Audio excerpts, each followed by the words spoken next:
Record to the crowd. All right, good evening. Welcome to another Thursday night meditation class. I'm going to just take questions, guys. We can have even just a discussion. Maybe you also can share some things. Mr. Aviles, I loved your lesson. That was well thought out. You took time, and that makes a huge difference in the experience of those, right? One thing is going through what's a homework assignment and doing it just to get through it. And then the other one is actually applying yourself, and you absolutely apply yourself. So I love that about you, sir. Thank you, sir. I heard a long time ago, how you do anything is how you do everything. So if you can apply yourself like that in all areas of your life, I guarantee you'll have success. So do you guys have anything on your mind? Any kind of questions? Anything on practice, life in general? I've got something, sir.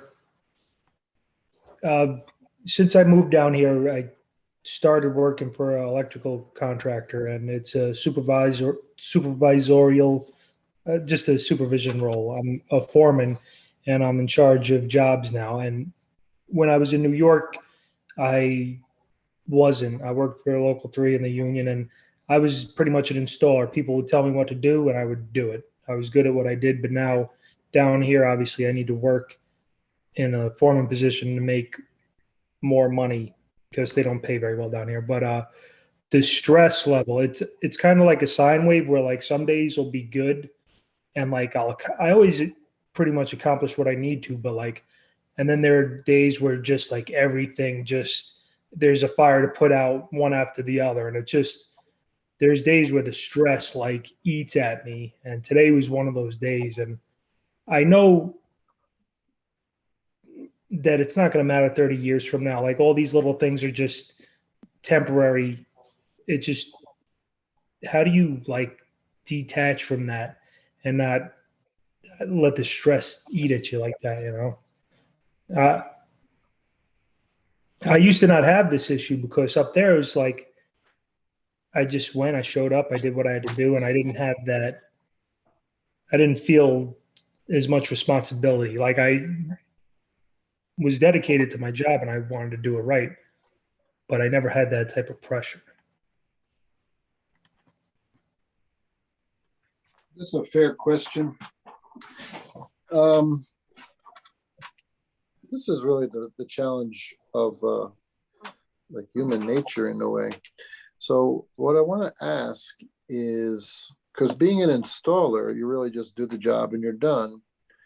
Running, so how many people do you manage? Usually it's me and one other person, but now there's three guys on the job.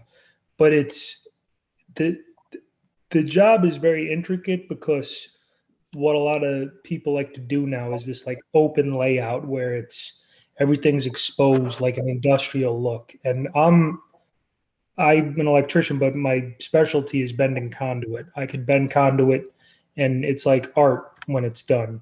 But down here, the skill level of the people I'm working with isn't what it was, what I'm used to working with. So I'm also a perfectionist and I want to do everything myself. So it's hard for me to kind of give other people stuff to do, especially when I see that they can't do what I do, or they're willing to, you know, they do shoddy work and they're content with it. I'm just, you know, it doesn't go well with me. But yeah, I don't think I answered your question. I'm sorry. It's been one of those days, but it was No, a great. it's not. You didn't. I just all I asked was how many people you're dealing with, but Yeah, it's you not have many, but the workload is insane. Like even the architect was telling the general contractor that this job is like they bit off way more than they could chew. So it's everybody on this job is feeling the same way, and I think it's just one of those things, perseverance, and the things I'll learn from it, you know, I'll benefit from. Kind of like what I was saying with the stone where the person chipping away at the statue with the hammer.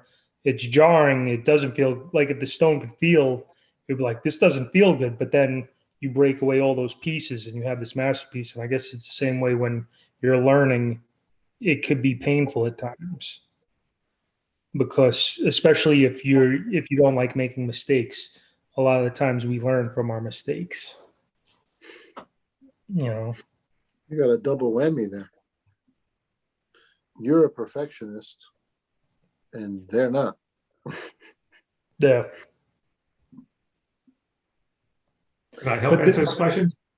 Yeah, go. Absolutely. Absolutely. Open discussion. I was a patrol officer for 17 years.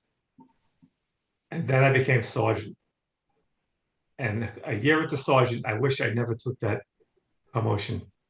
I realized then I was so much happier as a patrolman, just being a cop without all the BS between the chief above me and the guys below me, everybody complaining and everything's my fault all the time. And I'm a perfectionist too. And the paperwork had to be done correctly. Otherwise, I got in trouble for other people not doing the reports. And I'm constantly chasing guys around the squad, like, you got to finish this report. You got to go over here. You didn't follow up on that. Getting emails from the chief. How come this guy didn't do this? I was just like, when I look back at the retired, I should have just stayed a patrolman. I could have made more money in overtime than money I made with the shift differential for being a supervisor. So maybe you want to go back to just being an electrician and give up the supervisory position. Maybe it's just not worth the headache. I mean, it's just that much stress. Yeah. For this amount of stress, I would be better off just going out on my own, because I Yeah. feel like it would be, and it wouldn't be as big of jobs. It would probably be like easier stuff, just like doing, service calls or stuff like that. Plus, you have more pride in your work, so you'll be more appreciated if you're doing it. But trying to get someone else to live up to your standards is always going to be stressful. Yeah.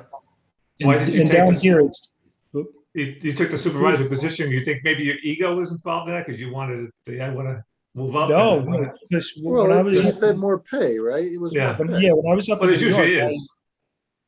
I never wanted to be supervision. I loved just showing up, and I left Yeah. the job on the job, and then Right. down here, construction just doesn't pay as well. So I saw, before I moved, there was like a Craigslist ad. I was like, oh, I'll just respond to it. I haven't had to interview for a job for years because I was in a union, and the hiring hall kind of, put us where we went. But I was like, I could do that. And it was nothing near what I was making in New York. Obviously, it's a little bit cheaper down here, but inflation, everything has certainly changed grocery bills and everything else, and it had nothing to do with the ego. But I've never I can like see telling that. people what to do. You just saw the pay level, and it makes sense. You want to make more, have your family more comfortable, raise your standard of living, et cetera, et cetera. But one thing I know, living in the South also, is the demand now for, you said construction. I don't know how much construction you do, but I pay people who work on their own, and these guys are like, you can never get them. Yeah. They'll get it. They'll get to it eventually, but they are so busy. It's like they never even can breathe. So it seems to me, being a perfectionist, you're going to do great work. You're going to be able to, like, they're sort of like handymen. The one guy's a carpenter, the other guy's a painter, and the two of them together can really do anything you ask in a house or et cetera. And if you can do that sort of thing, I think you'll be in such high demand. You'll actually make a lot more because you could write your own ticket and still be less than if you're working for a company for the people paying. Do you understand? Yeah, and I like the point you made about being in the middle, Mr. McHugh, and how you're getting it from up top and the people down below. Right. Yes. All the time. You can't make anybody happy, it seems. No. It's very difficult to be a perfectionist and have other people who are not, because you'll never be happy. Not just the getting blamed part. You're not happy. Yeah. You're That's the complaining. truth. You're driving you crazy. And It's it's a long funny, day. the guy that I'm partnered up with reminds me a lot of myself. He's like 7 years younger than me, but he's what I was 7 years ago, and he's got potential. He has done more of the work that I kind of have done down here, but the rest of the guys don't have that like experience. But even he, like, there's certain things like, if you're running a conduit, you want it level, horizontal. And I mean, today with technology, they have digital levels and stuff. I gave it to him, and like his runs, are off. He's like, oh, you can't tell, but like I'm so used to it, but it is what it is. No, but you can if you're a perfectionist, and you're going to also have customers who are perfectionists. Hmm. I see less. Have either of you been to Europe or particularly Italy? No, just France and England. Well, it's going to be very similar stuff because it's very, very old buildings, right? Hmm. And the meticulous detail and pride that went into creating something. I mean, years and years to create something because they want to leave something that, and they did, where we're actually admiring it today, hundreds of years later. It's that incredibly slower life with more pride in your work. And today everything's just like get it done and move on. And that's there's going to be a real sloppiness there. There's going to be a real nonchalant, haphazard, and it's going to look that way. And then the work you leave behind is going to actually be like, who did this? It's shoddy work, right? Hmm. And you don't want that reputation, No. which is why maybe the sooner than later you run your own thing and either work by yourself or get somebody you can work with who has the same attitude and wants to do things properly. Like you make a wrong cut, you want to fix it. You don't just leave it, right? Yeah. So when I started out with the double whammy there, it's like life is always a lesson. Life brings you what you need. And if you come at it from a Taoist perspective, and this is the funny part, because on the one hand, and I just said, all the pride in your work and the perfectionism and having the reputation, people know you're going to do it right. But the other side is accepting things as they are. That's a real catch 22, right? How can you do both? How can you lower your stress and accept things as they are when they're not done right? And there's a good chance the customer's going to complain, which definitely comes back to you. Hmm. Sometimes we put ourselves in a position that is not best for our stress and our health. Is something I'm also getting at here. So, being a dad of a girl in softball, I brought this up a few times, but it's a very funny thing. It's this daddy ball. You don't want to play that. Tell the coach what to do. But I grew up with a father who was incredibly like a coach from the couch, but he knew what he was talking about. He knew what he was talking about. Like he could have been a coach. Like he could watch somebody's position and how they're batting, and he could pick it apart. I was like, wow, and so that all I grew up that way, hearing that. So then I watch how the kind of stuff that happens in these games my daughter plays and the decisions that are made, and it's like I feel like you with the guy not doing the job the way you want. It's like, what are you doing? So it's like the same boat. I have to just allow it to be what it is. Stupid decision, whatever. And that's kind of our challenge in life a lot of times because we can't control everything. And those who do try to control everything are going to be very stressed. I come across that a lot in my clinic with people who the poll shows they're very stressed. Why are you so stressed? And I know it's because basically people piss them off all the time. And that's a very liver-oriented pulse. They're a little more tightly wound that way. So when things aren't done their way, they get stressed. But the problem is, and that's the life lesson, everybody else doesn't want to do it your way. Everybody else, what you think is important isn't important to someone else. And that's why if you can get on your own, in your case, then you can control that quality. And then there will be people who appreciate you for that. But if it's going to continually stress you out to be sort of disappointed in the people working for you and you can't control them, you've got two options. One, well, there could be a third option. You fire them and keep waiting to hire somebody who fits, Yeah, I have no control rises over to your them. standard, right? But I also know that it's getting harder and harder to find good people.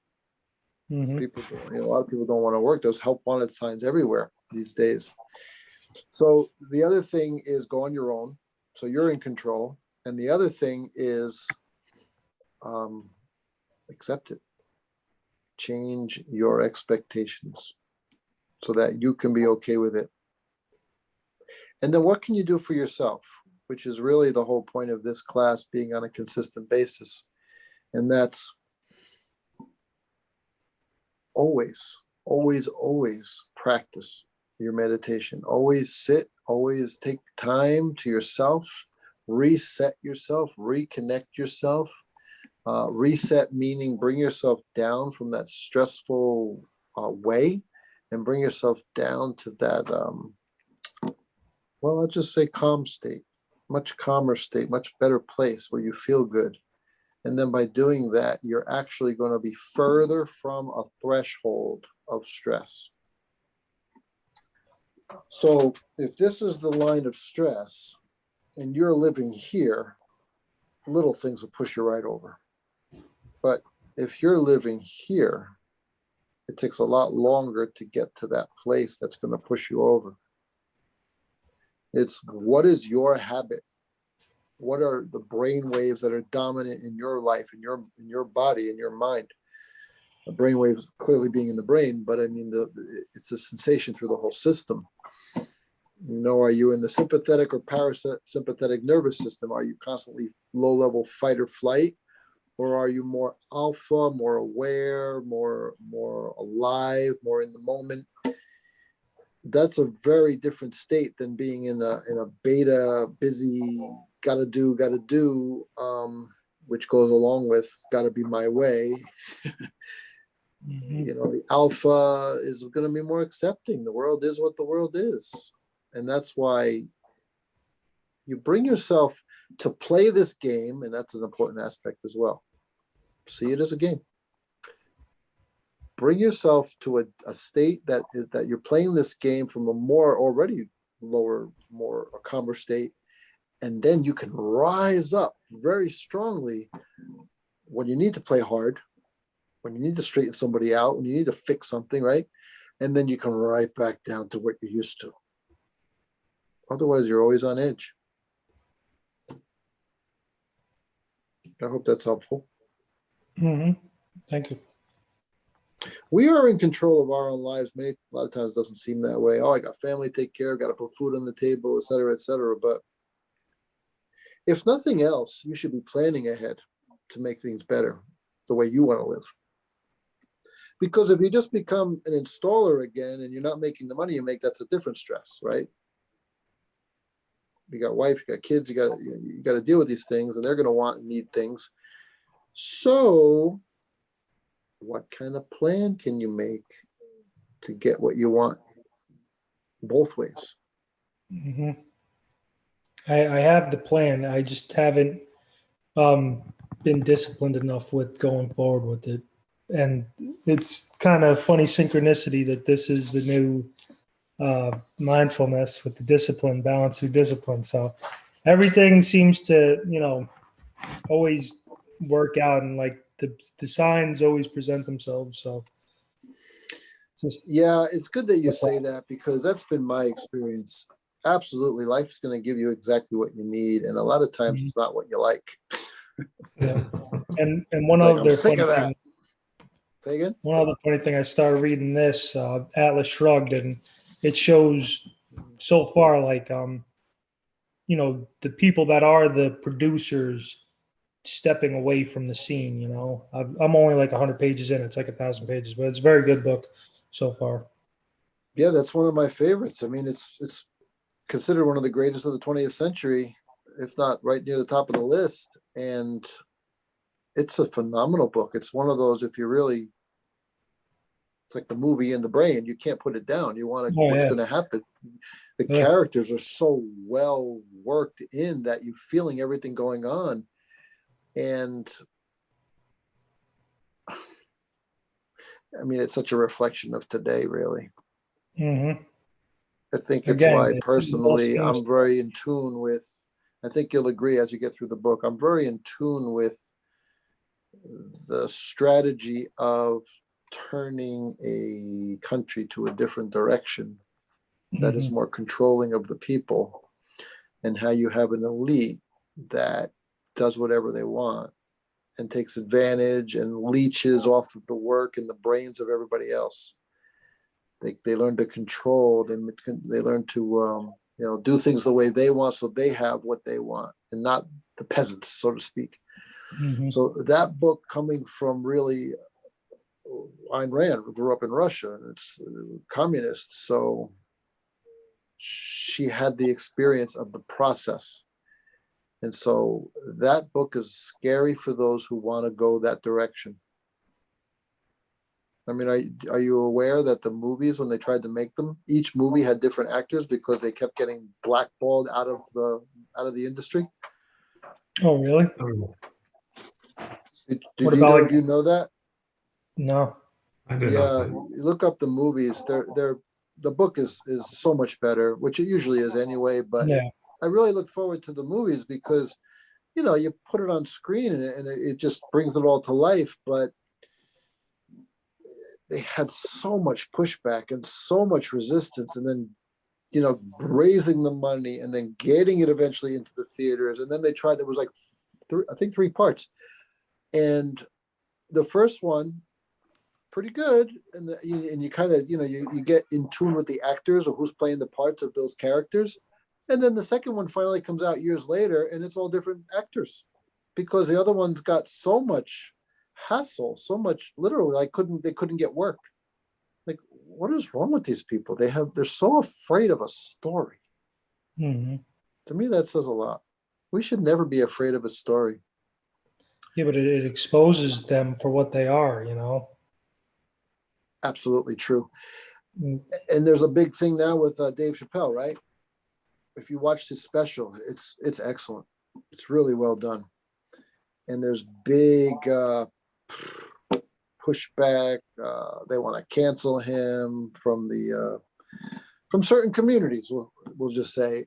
And if you actually watch the special and don't get so hung up on your stuff, there's no hatred there. Mm-hmm. There's absolute respect for the human experience, and that guy's brilliant. He, some of it was turning me off a little bit, and I just stayed with it. I was like, wow, he really brought that around in a brilliant way. I highly recommend that Netflix special. It was good. It really what was it gets you called? thinking. It's the newest one. I'm not sure the name. If you go to Netflix, you'll see it. Mm-hmm. But yeah, he's brilliant. They're saying he's the top of his game, #1 comedian in the world. And I think that's the biggest problem today. It's beyond free speech. It's like you can't take a joke. Yeah. When did a joke become hate speech? Well, My being goodness, it was offended. fun growing up how we'd make fun of each other. Yeah. Right, Mr. McEwen? I could just imagine in the police academy. Oh my goodness. What kind of nicknames did everybody have, right? Oh God. I can tell you. That's fun. And it makes you thicker skin, and it makes life like you're less stressed. People today are beyond stressed because they have to control everything. It's not healthy. Breaking people's chops is like kind of like Letting off steam and having fun. You had to almost like somebody to break their chops too, Yeah. like your Exactly. friends, or you really be seriously breaking them. But usually you like the person because you were comfortable enough to do that with them, So that is such a great point right there, because I got myself in trouble different ways, and it's like what you just said is a mouthful right there, because like I've done things where it made big trouble, and it was out of love. It was out of actually getting closer to them, closer to the person. Mhm. So that's a really good way to put it. And that's what I think people don't understand. Your issues are within. The battle is inside of each of us. You are your own worst enemy. We always are. And so that little voice in your head of doubt or not deserving, all this stuff that you say to yourself is putting you in a place that you have no standing from your own perspective or feeling. And so it's like the one with the least confidence and the most doubt in themselves that's where the ego is going to show up. You're going to try to express yourself more to try to be something that you don't believe you are. And then when somebody says something that contradicts that, it brings up maybe what you really feel about yourself when the other person's just being light and trying to be, making a joke. And then you take it so serious because of how you feel inside. We have to work with how we feel inside. If you don't accept yourself as you are, how can the world accept you? That was the key. You want everyone else to accept you when you don't even accept yourself. And so because you don't accept yourself, you're blaming the world for how you feel. You got another question? Another topic?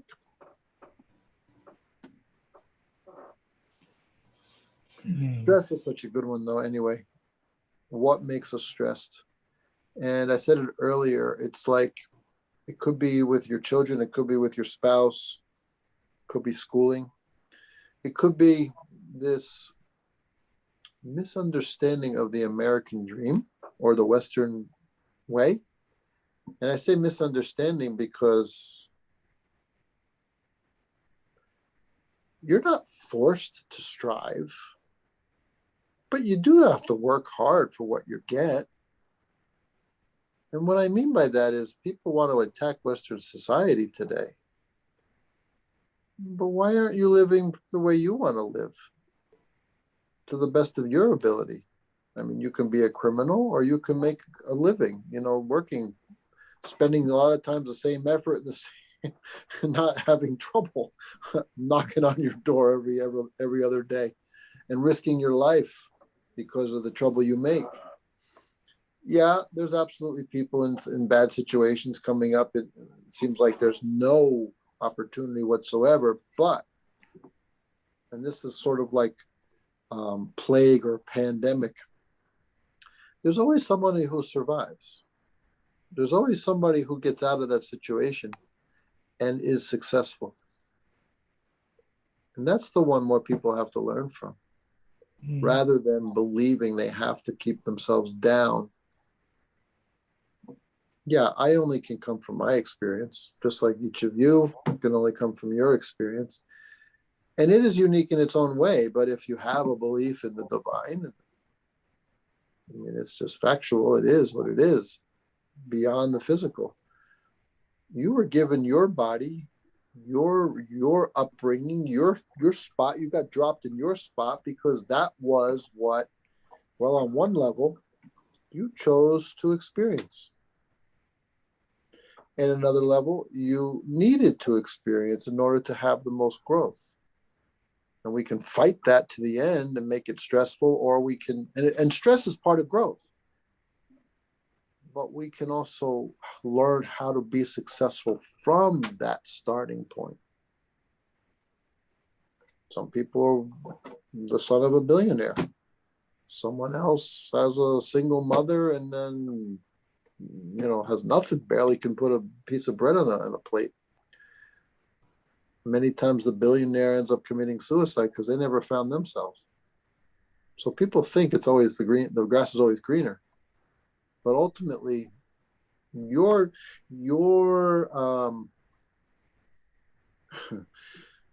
written into this story as you were. You have to live with the cards you're dealt. You want to steal someone else's card so you can win? That's not what you need from a spiritual level. But everything counts. If being a thief is what you're drawn to be, well, that's a part of this world too. Who's perfect? Imagine a world where everybody was perfect and everybody had all they needed and they just, what would you do? Sit on the beach with a pina colada? It would get kind of crowded there. I think that's what I mean, really, but change your expectations. It's like you can't control the world. You can only control what's within you. And you have what you have. You have the cards you were dealt. You have to work from there. You have to try to win or have success from there, whatever your definition of success is for your life. And in the process of going through that, you are changing, you are growing. Hopefully, you're changing and growing. If you're pursuing a way beyond or above or out of what you came into the world as, making your own way, the billionaire's son, who is nothing but what he is because of the father's billions, can they make their own way so they feel purpose? Maybe it has nothing to do with money. Yeah, they don't have the money problem, but they can do something else. Maybe it's something charitable, legitimate and charitable, that they actually help people with that money. Or maybe they make more billions because that's what they're drawn to do. We all have our own story. We have to live it to the best of our ability and stop knocking others down, pulling down the whole cancel thing. I mean, that's evil in its own right, because whenever you do harm to someone else, you are ultimately only hurting yourself. I think that's a point missed by many, many people these days. How can we possibly learn and grow and get beyond what we think is true if we don't allow freedom of speech? Total freedom of speech.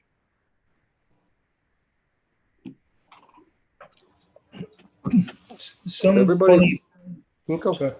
go ahead. Some funny about. I read George Carlin's autobiography, Last Words, and he was a big Lenny Bruce fan. I'm not that familiar with Lenny Bruce, but I know he was like an edgy comedian. He kind of went after More the like, originator of that kind of comedy, yeah. and back when, the country was a less secular place, a lot of people were more religious. So they went after him. They tried to like shut him down and silence him. And, everybody was like, oh, freedom of speech, freedom of speech.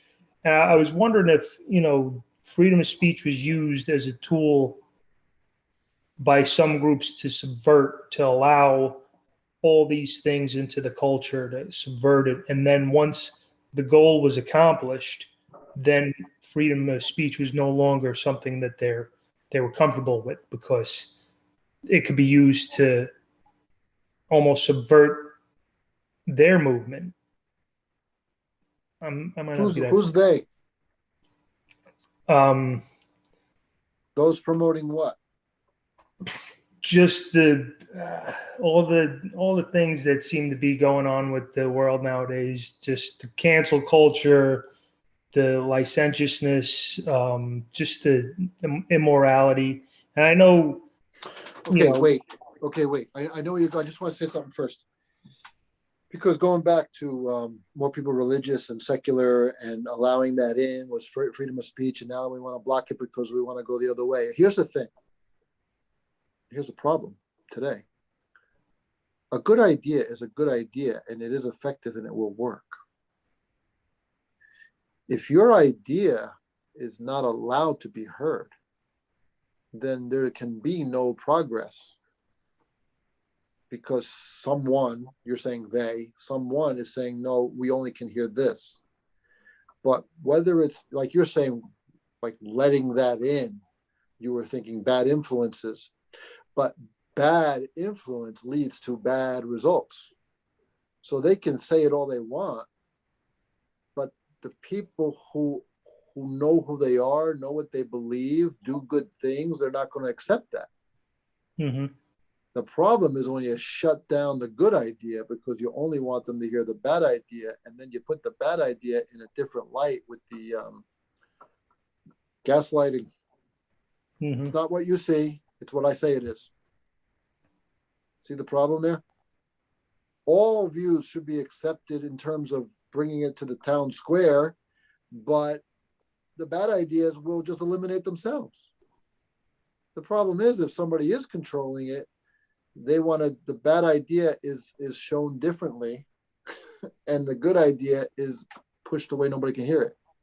Mm-hmm. So it's not a matter of they're letting it in and that, no, nobody let it in, or maybe someone did, but the thing is it would be shot down by those who know better, whether it's experience or just try that and fail and realize it wasn't a good path. Does that make sense? Mhm.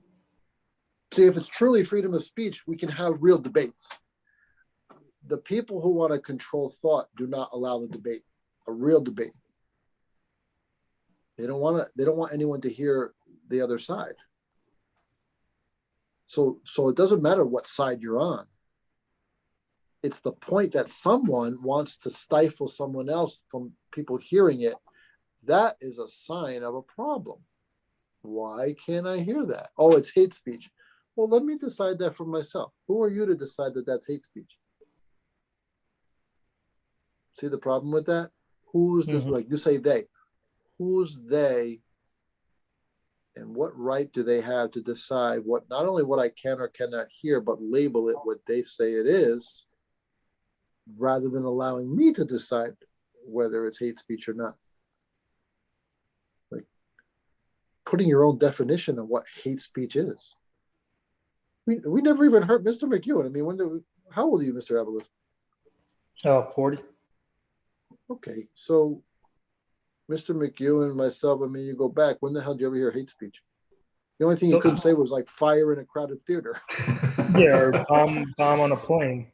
But the hate speech, it doesn't even, I forgot what, the speech Like that what I'm isn't. saying is Nazis could come in, like real German Nazis could come in and say whatever the hell they want, or Taliban, or they could say whatever the hell they want. And people would shoot them down. Like today with social media, they wouldn't have any followers.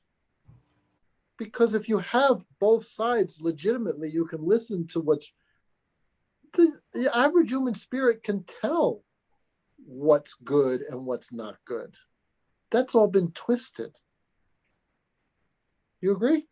It's all been inverted, you know. Well, even the right wing media, you know, I like to watch Fox News most of the time. But when you listen to everything, they just tell you what the problems are, but they don't tell you what to do about it. Besides going to the voting booth, what am I going to do about it? So what good is it to me to listen to this every hour on the hour? Yeah, I watched the 5 at 5 that they throw some humor into it. They sit around the tables, you know. That's about as much as I can take. Because after a while, it's just like, you know, I don't need anybody to preach to me what the problems are, or call your congressman. Well, if my congressman doesn't know what the hell's going on, what's the point of me even calling him? So what do you do just to besides going get to the you voting booth? involved? Yeah, so they all sell books on there. They're all TV journalists. They sell books. No matter, you know, I'm sure these people on the right and the left, they meet each other at cocktail parties. They all laugh and slap each other in the back because they're all making millions of dollars. Totally They all got this thing going, and we're all pulling our hair out in the meantime. It's just like after a while, it's just like people just get fed up with it. It's like, you know, what can I do about it? I don't want to hear anymore. I just, what am I going to do about it? I know. Now, somebody who leans to the right, I'm not going to burn, loot, and burn down buildings and get myself arrested. But people on the far left, they don't care about that. They have no sense of moral code or nothing. They have no moral compass in life. They don't care. They just do whatever they feel like until they get what they want. It is interesting how each side speaks about the other side, though. Yeah. But they both make money out of it. Well, I think it's no different than the World Wrestling Federation. It's all fake to keep you watching. Yeah. Yep. Cliffhanger every night. What's going to happen with China? What's happening with this? You know, and you just keep tuning in. It's addictive. Do you remember Walter Cronkite? Sifu? Yeah. He retired when I was in high school. I think I was about 16. I'm 57. That same year, that's when CNN, and they introduced cable TV here in Bergen County. After that, and CNN was pretty good for the first year or two because it was all international news most of the time. Maybe After longer than that. And then it came in. Then it became mostly domestic, and then they switched all the way to the left, and they were carrying water for the left ever since. And you're not getting the news anymore. You're getting programmed. You're not getting the news anymore, like the factual news where you know you don't know what the truth is anymore. Excuse me? It is called programming. Yeah. Back to our regular programming. It's right there in the words. Do you remember when the TV used to shut off at 2 o'clock in the morning? 2 o'clock in the morning, the TV used to shut off. And then the national anthem used to come on. And they do it around at the Washington, D.C. monuments. And there was no TV till 6 o'clock in the morning.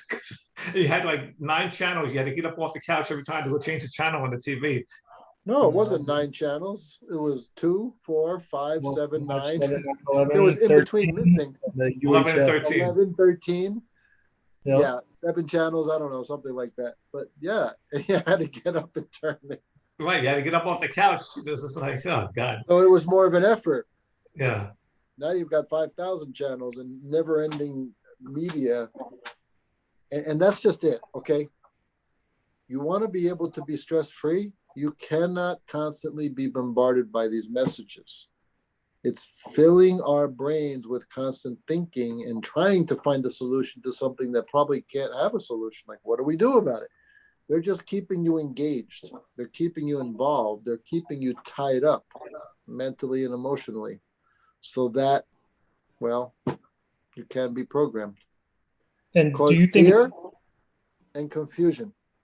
Isn't it confusing when they're constantly telling you all these things are wrong? We don't know what to do about it. That's pretty confusing too. Yeah. Or, one day do this, another day, no, don't do that, do this. And then don't do that, do this. And then don't do that, do this. And they keep changing it. This is confusion. So if it's based off, you have fear, add confusion, you're just like, please help me out of this. And that's where the programming comes in. We have the solution, and the solution is what they want it to be, Yeah. not what's best for you. If you do this, you'll get out of that mess. And this is a lie. We're saying do a you lot think without saying avoiding it- anything, aren't we? Did you hear what I said? We're saying a lot without saying anything specific. Yeah. Mhm. You got it But nowadays. look, somebody said something today, and this is I completely agree. People who believe the election was real and legitimate, et cetera, whatever. You actually believe that people on the one side versus the people on the other side, if one cheats, the honest person doesn't like that no matter which side it's on. Doesn't matter, you're Democrat, you're Republican. Yeah. If you cheated, you don't deserve to be in that position. Right. Whatever, mayor, governor, president, whatever, Senate.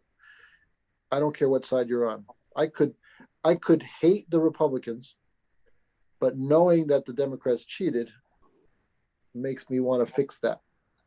Or vice versa. I could hate the Democrats, and if the Republicans cheated, I do not agree with that. Even if it's my apparent side, and I'm just making an example here. I'm not taking sides. I'm saying this is an honest person.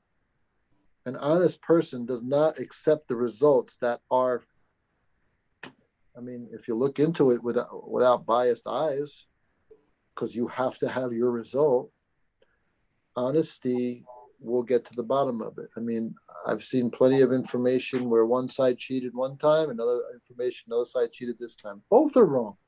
Mhm. That's why I call it the World Wrestling Federation. There's no good side. They're all what do you want me to say? Corrupt. Yeah. They keep lowering the They bar. all cheat where they can. And I don't take that side. It's like you make an argument, how did this guy get 81 million votes when nobody even goes to do anything? We don't watch him on the TV, on the screen, on anything. It makes zero sense. And it's like, yeah, but what about, and they want to argue something from the other side. It's like, I don't care about that. I don't agree with that. That's wrong too. You have people, I think honest people are like that. They want their vote to count. And if the side that I don't agree with wins legitimately, then it is what it is. It's how this country is supposed to work. And we wouldn't have so much division. But if a side is willing to cheat, and both sides have cheated over the years, without question. I've seen evidence both ways. So don't take one side only. I think this last one might have been the worst ever. But if anybody knows anything about those computers, the person who actually created the program was about 20 years ago for the Republicans. In Florida. And they just refined it. Sorry? In Florida. What was that? All those years ago, Florida with Bush against Kerry. Bush and Gore, or not No, Bush. that was cheating too. That was Plus the just hanging Florida. chat stuff. That was just Florida. Gore actually won. And then Kerry actually won, apparently. The computers were programmed. Yeah, there's a whole somewhere I forget the guy's name, Clint or something. Yeah, he was approached. Can this be created? And could it be where you can't, like it doesn't even show in the code? And you're saying that's basically impossible. And he thought he was building it for a defensive reason so that they could catch somebody if they ever did it. And instead they started actually using it. Yeah, there's a whole interview. I think it's from 2004. So absolutely, they could say 51% for this guy, 49% for this guy. No matter what comes in, the computers will fix the numbers so that they'll weight it so that the 51% that you programmed in, that guy will get it. So these elections have not been legitimate for a long time. But we're old enough and intelligent enough to be skeptical, to question these things. It's the younger generation that are just being completely indoctrinated and brainwashed. They're trained not to question anything. That's the scary part. At least we can look at things and a sense of awareness. You said CNN came out in the beginning legitimate, like real news, and then little by little they changed to be very weighted to one side. And if people continue to believe that's the real news, they can tell you anything. And it's like you see evidence with your own eyes, and they say, no, that's been debunked. Okay, it's been debunked. Just accept it. They don't think about it. There's no sense of awareness. What was that movie that they released about the security guard like a year ago or 2 years ago? Jewel? Clint Eastwood made it. Yeah. Robert Jewell or something? They tried to shut that down. They were saying, oh, the reporter that you're depicting in that movie died and she can't defend herself. And like they just crapped all over that movie. It was a good movie too. Well, this is basically what happened with Atlas Shrugged, with the Atlas Shrugged movie. Go read about it. The Atlas Shrugged movies, and if you can read any reviews or like why the actors changed, it's an interesting story because they really made a mess of it. I mean, they got the story done. They got all three parts, but it was all different actors. Mm-hmm. Like Dagny, right? The woman for the train, different actor in each one. Kind of messes up the flow. They made Fahrenheit 451 for HBO a couple of years ago, and that was another great book that I enjoyed. And it was terrible. Terrible. They didn't even have the mechanical dog in it. And now you see those like dogs, the robot dogs that they're equipped with guns and stuff. I'm like, it's happening before our eyes. 1984. Yeah. George Orwell. Yep. All right, guys, we're going to go to meditation. Okay, so. Good talk. Likewise.